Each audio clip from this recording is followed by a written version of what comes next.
রহমাতুল লিল আলামিন আল্লাহর কাছে ফরিয়াদ করেছেন, আল্লাহ আমার একটা উম্মত জাহান্নামে যাবে, আমি নবী সহ্য করতে পারবো না। ও আল্লাহ তুমি আমার সমস্ত উম্মতদেরকে মাফ করে দিবা। অথচ সেই নবী আবার বলতেছেন, যার উপর হজ ফরজ হলো কিন্তু হজ করতে গেল না, সেই ইহুদি নাসারা হয়ে মারা যাক, আমি রাসূলের কোনো আসে যায় না। ভাইরা আমার, যাদের উপরে হজ ফরজ হয়েছে, হজ যাওয়ার মতো সামর্থ্য আছে, নিয়ত করে। ওয়ালাইকুম ওয়া রাহমাতুল্লাহি ওয়া বারাকাতুহু। ইন্নাল হামদালিল্লাহিল আকরামিল্লাযী খালাকাল ইনসানা ওয়া কাররামা ওয়া 'আল্লামাহু মিনাল বায়ানি মা লাম ইয়া'লাম ফাসুবহানাল্লাযী লা ইহসা ইমতিনানুহু باللسان ولا بالقلم نشهد أن لا إله إلا الله وحده لا شريك له ونشهد أنه ونذيرا وداعيا إلى الله بإذنه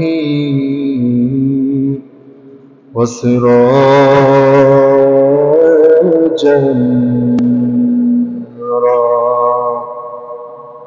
فقد قال الله تعالى في كلامه المجيد وفي فرقانه حميدا أعوذ بالله من الشيطان الرجيم بسم الله الرحمن الرحيم النبي الأمي الكريم ونحن على ذلك من الشاهدين والشاكرين والذاكرين والحمد لله رب العالمين سبحانك لا علم لنا إلا ما علمتنا إنك أنت العليم الحكيم رب اشرح لي صدري ويسر لي أمري واحلل عقدة من لساني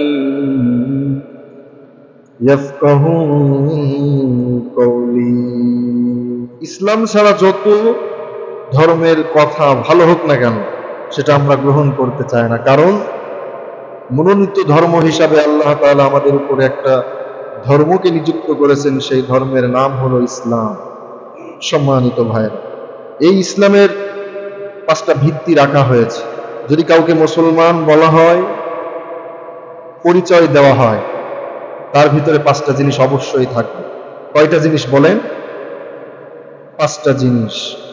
আল্লাহর নবী, বিশ্ব নবী জনাবে মুহাম্মদুর রাসূলুল্লাহ সাল্লাল্লাহু আলাইহি ওয়াসাল্লাম হাদিসের ভিতরে বলতেছেন, বুনিয়াল ইসলামু আলা খামসিন শাহাদাতু আল্লা ইলাহা ইল্লাল্লাহ ওয়া আন্না মুহাম্মাদার রাসূলুল্লাহ সাল্লাল্লাহু আলাইহি ওয়াসাল্লাম ওয়া ইকামিস সালাতি ওয়া ইতাইজ যাকাতি ওয়াল হজ্জি ওয়াস সাওমি রমাযান। যদি কাউকে মুসলমান বলা হয়, যদি কেউ পরিচয় দেয় আমি একজন মুসলমান, ইসলাম ধর্মের অনুসরণ করে থাকি, ইসলাম ধর্ম গ্রহণ করেছে, আমি একজন মুসলমান, এই পরিচয় যদি কেউ দেয় তাহলে অবশ্যই তার ভিতরে 5টা জিনিস তার ভিতরে থাকা লাগবে। নবী বলতেছেন ভিত্তিটা হলো 5টা। জবানে স্বীকার করতে হবে আল্লাহ ছাড়া আর অন্য কোনো মাবুদ নাই, এ কথা মুখে বলতে হবে, অন্তরে স্বীকার করতে হবে। আমার ভাইয়েরা, আমরা কি আল্লাহ পাককে দেখেছি? কথা বলতে হবে। আমরা তো আল্লাহকে দেখি নাই, কিন্তু বিশ্বাস করেছি এই ছোট্ট একটা জীবন, এই যে একটা দেহ যেটা আল্লাহ তাআলা সৃষ্টি করেছেন, কত নিখুঁত ভাবে আল্লাহ পাক রব্বুল আলামিন সৃষ্টি করেছেন। শুধু মানুষই নয়, আসমান এবং জমিনের ভিতরে যতগুলো জিনিস আমরা দেখতে পাই আর না পাই, সবকিছু আল্লাহ তাআলা সৃষ্টি করেছেন, এটা বিশ্বাস করেছি। আল্লাহ তাআলা নবী পাঠিয়েছেন আমাদেরকে সতর্ক করার জন্য। নবীকে কোরআন দিয়েছেন, নবীকে কোরআন দিয়ে আল্লাহ পাক নবীকে জানিয়েছেন, নবী আমার, আপনি দুনিয়ার ভিতরে যে আপনার ওই সমস্ত উম্মতদেরকে আপনি এ কথা বলবেন যে, হে লোক সকলেরা, হে মানুষেরা, তোমরা যারা নিজেরা মন মতো এবং শয়তানের পথ অনুযায়ী যারা জীবনকে পরিচালিত করতেছো, ফিরে আসো। কেননা যে আল্লাহ তোমাদেরকে সৃষ্টি করেছেন, ওই আল্লাহ তাআলা তোমাদেরকে পথ চলার জন্য নিদর্শন দিয়েছেন। আল্লাহ তাআলা নবীকে বলতেছেন, নবী আমার, আপনি কোরআন তেলাওয়াত করুন এবং তেলাওয়াত নিজে করুন, এর কথাগুলো, এর ব্যাখ্যাগুলো ব্যাখ্যা করে করে আপনার উম্মতদেরকে আপনি শোনাইয়া দেন, যাতে করে তারা ইসলামের পথে ফিরে আসতে পারে, যাতে তারা জাহান্নামের পথ থেকে জান্নাতের মেহমান যেন তারা হতে পারে। আল্লাহ তাআলা বলতেছেন, নবী আপনি সতর্ক করুন, হেদায়েতের মালিক হলাম আমি আল্লাহ। আমি আল্লাহ পাক রব্বুল আলামিন যাকে হেদায়েত দেব, একমাত্র কেবলমাত্র শুধুমাত্র সেই হেদায়েত প্রাপ্ত হতে পারবে। আমার ভাইরা, আমি একজন মুসলমান পরিচয় দিচ্ছি, অথচ 5টা জিনিস আমার ভিতরে থাকলো না, তাহলে কেমন করে আমি মুসলমান হিসাবে বললাম? হয়তো দুনিয়ার মানুষের সামনে বলতেছি, কিন্তু আল্লাহর বিচারের আদালতে যখন আমি হাজির হয়ে যাব, অবশ্যই সেখানে ধরা খেয়ে যেতে হবে। আমার ভাইরা, আমার বন্ধুগণ, ইসলামের এই ভিত্তি 5টা জিনিস বলা হয়েছে, একমাত্র প্রথম যেটা, সেটা হলো আমি বললাম বিশ্বাস করতে হবে এবং অন্তরে জবানে কথা স্বীকার করতে হবে, লা ইলাহা ইল্লাল্লাহ মুহাম্মাদুর রাসূলুল্লাহ, আল্লাহ ছাড়া আর কোনো মাবুদ নাই। সুখের অবস্থায়, দুঃখের অবস্থায়, যে অবস্থায় থাকি না কেন, সর্ব অবস্থায় একমাত্র আমার আল্লাহকে ডাকতে হবে, আমার আল্লাহর উপরে বিশ্বাস স্থাপন আমাকে করতে হবে। আমার ভাইরা, তীব্র প্রচন্ড গরম, এই যে এত গরম সহ্য করা যাচ্ছে না, মানুষের পানির সংকট, কত সমস্যার ভিতরে বান্দারা পড়ে আছে, এগুলা দেওয়ার মালিক আল্লাহ, এটা আমাকে বিশ্বাস করে নিতে হবে। রাগ করলে হবে না, আল্লাহর উপর দোষারোপ করা যাবে না। আবার আমাদের মাঝ থেকে অনেক মানুষ বিদায় নিচ্ছে, অসুস্থ হয়ে যায়, আল্লাহর উপরে দোষারোপ করা যাবে না, কিন্তু আমাদেরকে চেষ্টা করতে হবে, সতর্ক থাকতে হবে। আগুনের ভিতরে হাত আঙ্গুল দিলে, সামনে অগ্রসর হলে অবশ্যই সেখানে ক্ষতি হবে, পুড়ে যেতে হবে, কিন্তু আমাদেরকে সতর্ক থাকতে হবে। ভাইয়েরা আমার, এই যে প্রচন্ড গরম, গরমের ভিতরে যদি অনেকটা সময় হয়ে যায়, গরমের ভিতরে যদি থাকা হয়ে যায়, এতে শরীরে অসুস্থতা হতে পারে। তাই বলে যে আল্লাহর উপর দোষারোপ করা যাবে না, আল্লাহ কেন গরম দিচ্ছেন, তিনার যখন যা ইচ্ছা হবে তিনি শুধু বলেন কুন হও ফায়াকুন, সাথে সাথে সেটা সংগঠিত হয়ে যায়। সুবহানাল্লাহ। তাহলে বিশ্বাস করতে হবে, ইয়াকিন রাখতে হবে, আল্লাহ ছাড়া আর দ্বিতীয় অন্য কোনো মাবুদ নাই। মুহাম্মদ সাল্লাল্লাহু আলাইহি ওয়াসাল্লাম আখির জামানার পয়গম্বর, শেষ নবী। আমার ভাইরা, আমার বন্ধুগণ, শুধুমাত্র যে জবানে বললাম, স্বীকার করলাম মুহাম্মদ সাল্লাল্লাহু আলাইহি ওয়াসাল্লাম আখির জামানার পয়গম্বর, শুধু স্বীকার করলেই হবে না, সেই নবীকে বিশ্বাস করতে হবে, সেই নবীর জীবন আদর্শ আমাদের জীবনে বাস্তবায়িত করতে হবে। তাহলে অবশ্যই সেই নবীকে বিশ্বাস করা হবে, মানা হবে। আল্লাহ তাআলা কোরআনুল কারীমের ভিতরে বলতেছেন, কুল ইন কুনতুম তুহিব্বুনাল্লাহা ফাত্তাবিউনি ইউহিব্বুকুমুল্লাহু ওয়া ইয়াগফির লাকুম যুনুবাকুম ওয়াল্লাহু গফুরুর রহিম। জোরে বলুন আল্লাহু আকবার।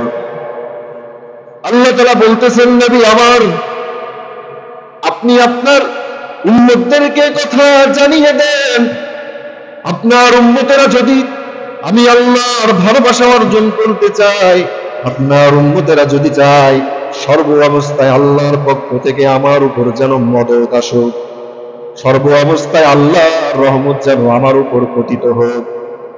আপনার উম্মত যদি চায় বিপদ আপদ বালা মুসিবত, রোগ ব্যাধি, অভাব অনটন, সচ্ছল এবং অসচ্ছলতায় আমার আল্লাহ যেন আমার সহায় হোক, আমার আল্লাহ যেন আমাকে ভালোবাসুক। হে নবী, আপনার উম্মত যদি এই সমস্ত জিনিসগুলো চায়, তাহলে আপনি তাদের সম্পর্কে এই কথা আপনি তাদেরকে বলে দেন। ওহে আমার উম্মতেরা, ওহে আমার প্রিয় সাহাবীরা, আল্লাহর সাহায্য যদি তোমরা পেতেই চাও, তাহলে আমার অনুসরণ, আমার ভালোবাসা অর্জন করতে হবে, আমার অনুকরণ তোমাদের করতে হবে, আমার সুন্নাহগুলো তোমাদের জীবনে বাস্তবায়িত করতে হবে। ভাইরা আমার, নবীজি সাল্লাল্লাহু আলাইহি ওয়াসাল্লাম তিনার 63 বছর জিন্দেগি তিনি পার করেছেন। এই জীবনের ভিতরে নবী সাল্লাল্লাহু আলাইহি ওয়াসাল্লাম মানুষের মাঝে চলেছেন, সমাজ পরিচালনা করেছেন, রাষ্ট্র পরিচালনা করেছেন, বিবাহ শাদী করেছেন। একটা মানুষের দৈনন্দিন জীবনে যা দরকার সবকিছু রাহমাতুল লিল আলামিন তিনি দেখিয়ে গিয়েছেন, করে গিয়েছেন।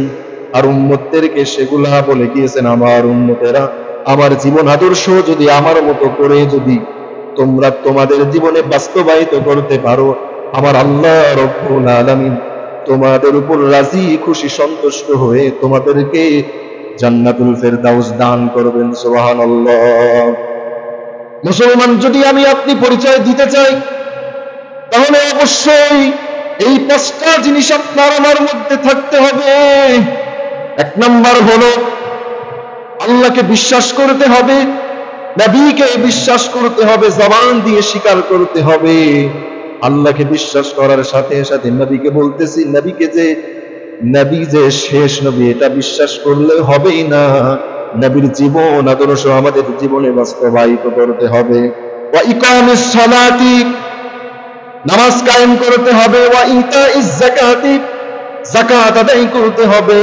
ওয়াল হজ্জি ওয়াস সাওমি রমাজান, হজ করতে হবে এবং রমজান মাসে রোজা রাখতে হবে। আলহামদুলিল্লাহ, আমাদের ভিতরে অনেক ভাইরা আছেন এই রমজান মাসে 30টা রোজা রেখেছেন, আলহামদুলিল্লাহ। এখন আমি যদি আপনাদেরকে প্রশ্ন করি, ভাইরা আমার, এই রমজানে কারা কারা 30টা রোজা রেখেছেন? হয়তো বা অনেকের হাত উঠবে না, লজ্জা পেতে পারে। আমার ভাইরা, কিন্তু কাল কিয়ামতের কঠিন ময়দানের সময় আল্লাহ রাব্বুল আলামিন যদি আমাকে আপনাকে জিজ্ঞাসা করেন, বান্দা রমজানে কয়টা রোজা রেখেছিলে, সেখানে তো হাজার হাজার নয়, কোটি কোটি নয়, তার থেকেও বেশি সমস্ত লোক সেখানে থাকবে। সেখানে কি লজ্জা লাগবে না? ভাইরা আমার, এজন্য এবছর যারা রমজানের সম্পূর্ণ রোজা রাখতে পারে নাই, তওবা করি আর নিয়ত করে ফেলি, আল্লাহ সামনের রমজান পর্যন্ত যদি হায়াত পাই, রমজানে পুরা 30টা রোজা রেখে দিব। নিয়ত করা যাবে না ইনশাআল্লাহ। আল্লাহ রাব্বুল আলামিন কোরআনুল কারীমের ভিতরে বলেন, ওয়ালিল্লাহি আলান নাসি হিজ্জুল বাইতি মান ইসতাতা ইলাইহি সাবিলা ওয়া মান কাফারা ফা ইন্নাল্লাহা গানিয়্যুন আনিল আলামিন।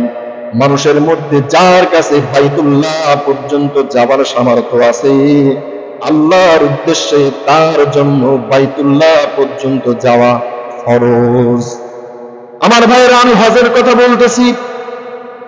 এই হজের বিষয়টাও ওই ইসলামের যেই 5টা ভিত্তি, 5টা রুকন আছে, তার মধ্যেও রয়েছে। এই হজের মৌসুমটা হলো এখন। রোজা চলে গেল, শাওয়াল মাস চলতেছে, জিলকদ জিলহজ, জিলহজ মাসের 8 তারিখ থেকে শুরু করে 12 তারিখ পর্যন্ত এই সময় হাজিরা হজ করে থাকি। আমার ভাইয়েরা, আমাদের মাঝে অনেক আল্লাহর বান্দারা আছে, অথবা আমাদের আত্মীয় স্বজনের ভিতরে অনেক মানুষ আছে যাদের উপর হজ ফরজ হয়েছে কিন্তু হজ করে না।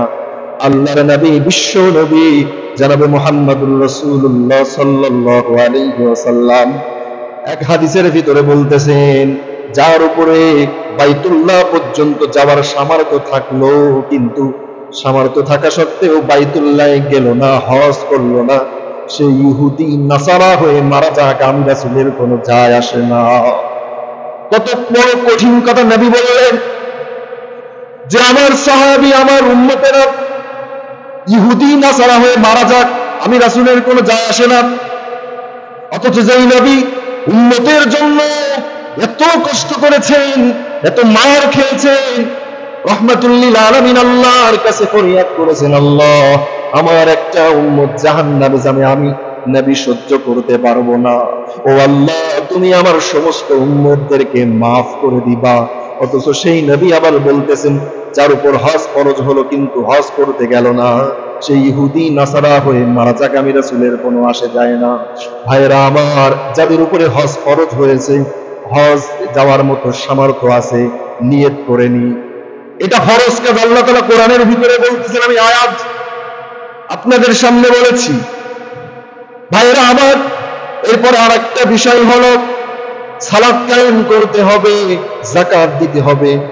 যাদের উপর যাকাত ফরজ হয়েছে, যাকাত যে শুধুমাত্র রমজান মাসেই দিতে হয় না, যে কোনো সময় যদি ওই নিসাব পরিমাণ সম্পদ একটা বছর ঘুরপাক খায়, ঘোরার পরে ওই সম্পদের 40 ভাগের 1 ভাগ আপনার উপর যাকাত ফরজ হয়ে যাবে।